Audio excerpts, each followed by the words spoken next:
Now I am become death, the destroyer of worlds.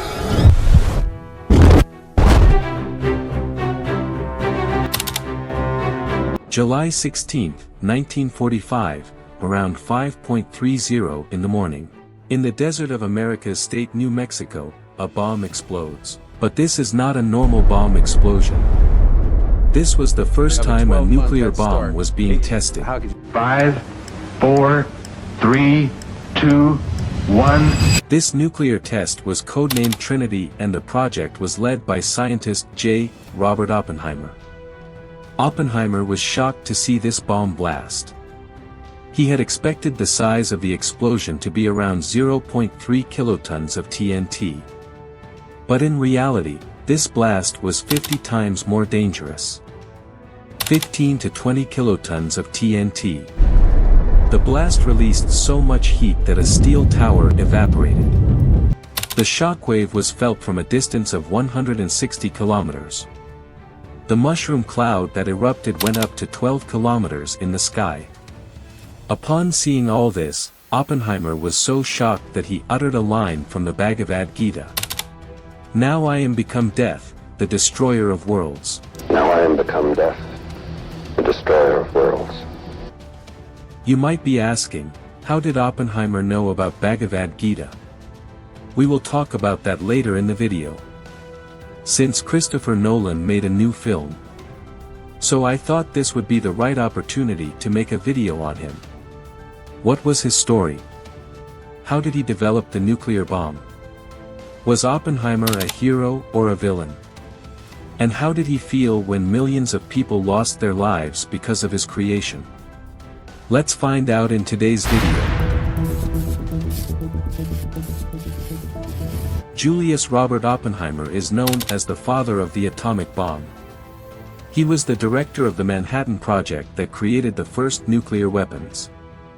Let's start this story from his childhood. He was born in 1904 to a German Jewish family in New York City.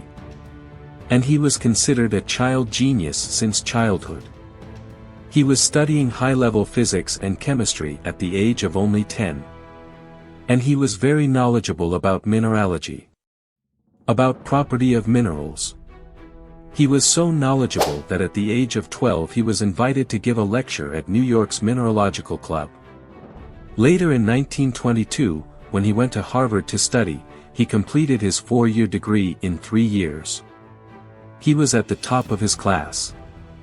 He majored in chemistry and he was knowledgeable about many subjects. Physics, philosophy, literature, and even Eastern religion. But in Harvard, he realized that among all these subjects, his real passion was physics. Later in 1927, at the age of 23, he did his PhD. But there was a dark side hidden behind this genius. His friends said that Oppenheimer had self-destructive tendencies. He was a chain smoker and was suffering through depression. One day, he told his brother, "I need physics more than friends." He was focused only on his studies and remained unaware of what was happening in the world around him. Until the early 1930s, when Adolf Hitler rose in Germany. He gradually became more politically aware. Because of Hitler's tyranny, many German scientists were fleeing from Germany to America. There were many big names on this list. Like Albert Einstein. John von Neumann, who pioneered modern computers. Leo Szilard, who will play an important role in our story. Hans Bethe, who discovered fusion in stars. Edward Teller, who is called the father of the hydrogen bomb, and Enrico Fermi, who will play another important role in our story. All these scientists mainly were German Jewish, and because Oppenheimer himself came from a German Jewish family, when he started paying attention to the atrocities on Jews, his interest in politics started developing. This is his quote from 1936. "I started to understand how deeply political and economic events affect people's lives. I felt the need to participate in this community." Influenced by the left-wing ideology, he went to many political meetings, and donated money to many labor unions and striking farm workers. In September 1939, Hitler invaded Poland, which was the beginning of World War II. America was not interested in getting involved in this war. But still, America was preparing for the worst. Actually, what happened was that a month before the war started, in August 1939, Albert Einstein and Leo Szilard wrote a letter to American President Franklin D. Roosevelt. In this letter, they warned the American president that Hitler is working on nuclear weapons, and that he may be successful in making this extremely powerful bomb. That's why America should be prepared. As soon as he read this letter, the American president set up an advisory committee on uranium, taking immediately action. A team of scientists and military officials was formed. Their job was to research the potential of uranium. Can uranium be made into a weapon? After the findings of this committee, the American government started funding Enrico Fermi and Leo Szilard for researching how nuclear chain reactions work, and how to separate the isotopes of uranium. The thing is that the naturally found uranium on Earth is the uranium-238 isotope. Less than 1% of the uranium is actually a U-235 isotope. And only this U-235 isotope could be used to make the bomb. The first challenge for these scientists was to find a way to make uranium-235 using the uranium-238. But the scientists working on this project were told not to tell Albert Einstein anything, because the American government was afraid that Albert Einstein's ideology was very left-wing. It could have been a potential security risk. As you know, Albert Einstein was one of those people who used to sleep for 10 hours a night. He knew the importance of sleep and he used to take strategic naps in the day. Compare this to today's social media motivational gurus who tell you that you should not waste time sleeping. They tell fraud stories of how the successful people sleep only for 5 to 6 hours a night. All lies. The truth is that regular and sufficient sleep is very important for every human being. Apart from a few exceptions, every human being needs to sleep for 7 to 9 hours to be at the top of their health. Especially if you want to maximize your productivity and happiness. Oppenheimer was doing his independent research on nuclear fission with Edward Teller and other scientists. December 1940. Apart from the uranium-235 isotope, another radioactive element was discovered which scientists believe could also be used to make nuclear weapons. The name of this element was plutonium. On October 11, 1941, American president sends a message to British Prime Minister Winston Churchill saying that both countries should collaborate for atomic development.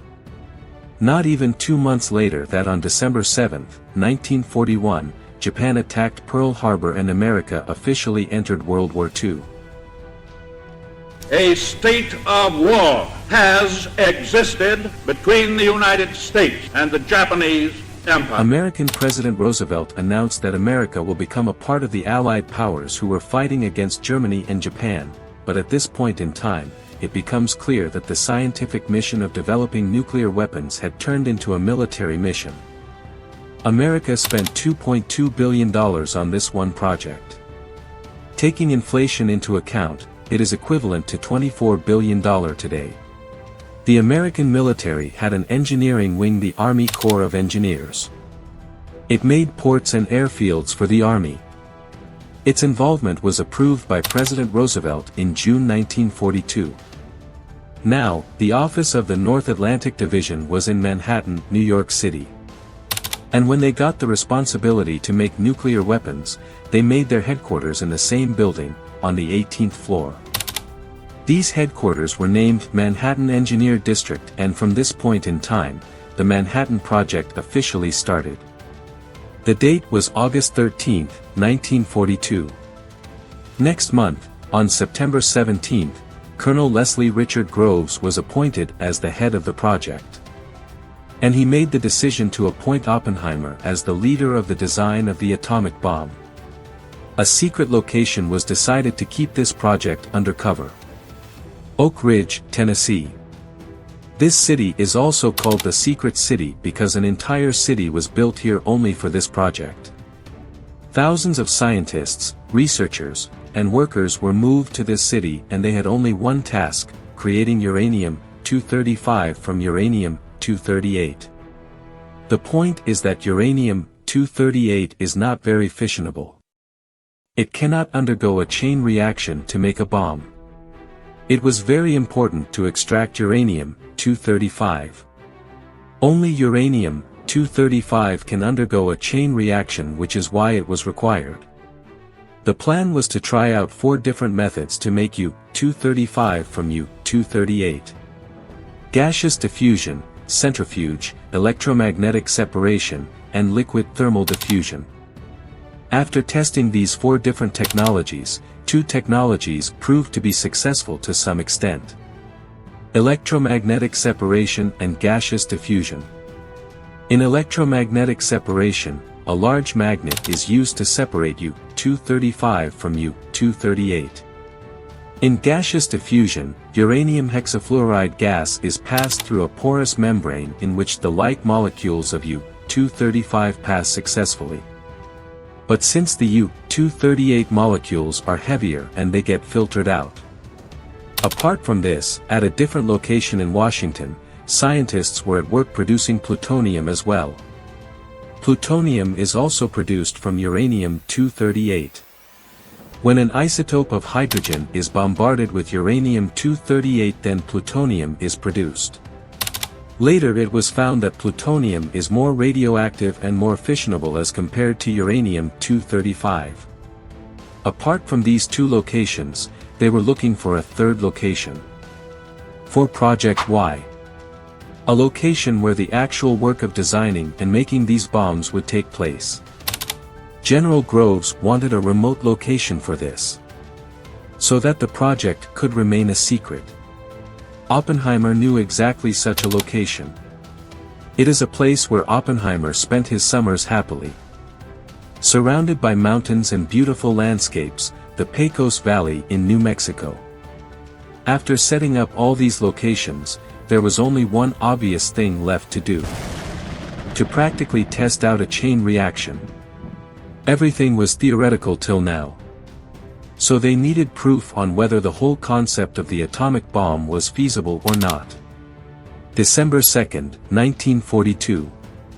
Scientist Enrico Fermi conducted the first successful practical experiment. In a squash court of the University of Chicago, he ran a chain reaction, which helps light up a bulb. The clickety-clack of their instruments proved they had achieved the first human-made nuclear chain reaction. By this point, General Groves was impressed with Oppenheimer's ability. He wanted to appoint him as the director of Project Y. But some senior members of the military doubted Oppenheimer. The same way that they doubted Albert Einstein. Many friends of Oppenheimer, his wife, and in fact, his brother, were all hardcore communists. He was influenced by the left-wing ideology himself. America was afraid that this communist ideology could go against their country. But despite these concerns, General Groves personally supported Oppenheimer and said that this project could not happen without Oppenheimer. And that he was essential for this project. And because of this, on July 20, 1943, Oppenheimer was made the lead of this project. To make an atom bomb, Oppenheimer's expertise was required in the calculation of critical mass. Critical mass is basically a minimum amount of mass of uranium-235 or plutonium which is needed to have a chain reaction, to sustain a chain reaction. The minimum amount of radioactive elements that would be needed to carry out a chain reaction and a bomb blast. It seems easy today, but there were many unknown factors at that time. We hardly knew anything about the properties of uranium-235. Plutonium-239 was actually discovered in 1940. And by the end of 1943, only 2 milligrams of plutonium could be produced. That's why America was developing 2 atom bombs. The first bomb was based on uranium-235, named Little Boy. The mechanism of this bomb was basically a gun-type design. 2 masses of uranium-235 were taken, which were subcritical, less than the critical value, and they were combined rapidly with each other. With this combination, the critical mass was reached and a fission chain reaction follows, resulting in an explosion. The second bomb was the plutonium bomb, which was using plutonium-239, and its name was Fat Man. It was more difficult to design. Here, it could not be designed as a gun because if the masses of 2 plutonium were combined, it would react very quickly and the fission reaction would end before the critical mass could be reached. A plutonium gun bomb would melt, not explode. Here, scientists created a different design for the plutonium bomb. The mass of plutonium was to be placed under high pressure and density in a spherical structure. A subcritical mass of plutonium was placed inside a hollow sphere. And outside the sphere, explosives were used to create an implosion in the mass of plutonium. When the explosives outside exploded, the plutonium would be under high pressure and it would reach the critical mass. This concept was called the implosion method. Scientists already knew about the gun method, but this was the first time that the implosion method was theoretically mentioned. Oppenheimer believed that it was necessary to test it out before actually putting it in the bomb. General Groves said that they can't test such things because they had produced only a small amount of plutonium. But Oppenheimer was adamant that the test was necessary. So General Groves had to finally agree. And then, friends, the Trinity test was conducted. In the desert of New Mexico, a test nuclear bomb was dropped. This test bomb was called Gadget. It contained 13 pounds of plutonium. Scientists hung Gadget 100 feet in the air using a steel tower. And on July 16, 1945, at 5:30 a.m., this bomb was detonated. As I told you, this bomb was much more powerful than Oppenheimer expected. The steel tower completely evaporated.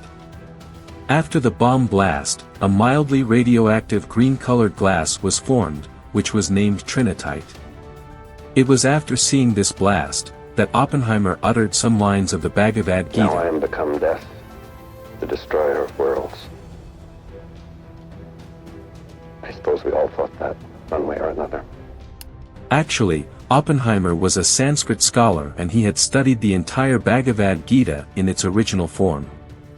He describes the Bhagavad Gita as one of the most influential books of his life. Less than a month after the Trinity test, on August 6, 1945, the little boy bomb was dropped on Hiroshima. If that wasn't enough, then 3 days later, this plutonium Fat Man bomb was dropped on Nagasaki too. Albert Einstein's first reaction upon hearing this news was, "Woe is me." A melancholy statement. It is believed that Albert Einstein also said this. Mankind invented the atomic bomb, but no mouse would ever construct a mousetrap. Oppenheimer expressed happiness after the bomb was dropped on Hiroshima. He wished that this bomb could be used against Nazi Germany and Hitler. But when the bomb was dropped on Nagasaki, Oppenheimer was shocked. On August 17, he went to Washington to meet the Secretary of War. To hand-deliver the letter he wrote. He directly said that he wanted to ban nuclear weapons. He was very regretful about his part in it. The technology he handed over to Humas. Oppenheimer considered the first bomb dropped on Hiroshima as a necessary evil. But now he was afraid for the future. What will different countries do with this technology in the future? In the meantime, in April 1945, American President Roosevelt passed away. The next American president was Harry Truman. 2 months after the bomb was dropped on Nagasaki, Oppenheimer got a chance to meet President Truman. When meeting the president, he said directly, "I have blood on my hands." And President Truman was so angry after hearing this that he started shouting at him.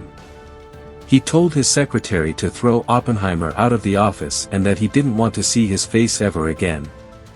Oppenheimer later worked with the U.S. Atomic Energy Commission to stop other such nuclear attacks. He wanted to establish control over nuclear weapons. In 1949, when President Truman approached the commission with the idea of making a hydrogen bomb, Oppenheimer strongly opposed it. But this opposition was of no use because America developed a hydrogen bomb later and also conducted tests in 1952. Edward Teller was the scientist who helped in making this hydrogen bomb. And he is called the father of the hydrogen bomb today. Because of Oppenheimer's resistance and his left-wing ideology, his job was snatched away from him. He spent the rest of his life in the academic profession and used to give lectures all over the world. Even though he was nominated for the Nobel Prize thrice, he could not win even once. In 1965, due to throat cancer, Oppenheimer died at the age of 62. Which was not surprising as he was a terrible chain smoker throughout his life. Today, there are 9 countries that have nuclear weapons. India, Pakistan, China, the USA, France, the UK, Israel, Russia, and North Korea. But the positive thing is that in the last 80 years, no other nuclear weapon has been used. If you liked the video, like, share and subscribe the channel. See you in the next video. Thank you very much.